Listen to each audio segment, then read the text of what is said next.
In this video, I'm going to teach you how to connect Flydigi Apex 4 to PC. It's a very easy process, so make sure to follow along. The Apex 4 is a high-end controller that can be connected to plenty of devices, including, of course, a PC. The main connection method is going to be wireless. So, to do this, first, press the home button that you see here at the bottom of the controller.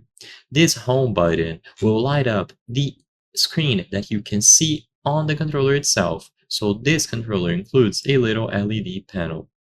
So in this panel, you will have to go over to the connect screen.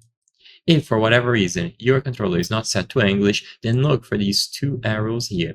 You can use the D-pad to move around the options, so go left and right, and then press A to select connect. Once you have highlighted the connect option, you will see all of the platforms: PC, Switch, Android, iOS, repairing, and more. The main one is going to be PC, so you highlight this one and you press A.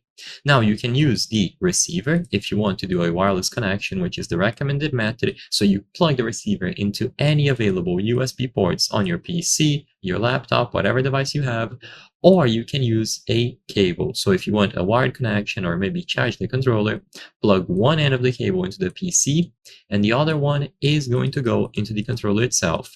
This will allow you to use it in a plug-and-play manner.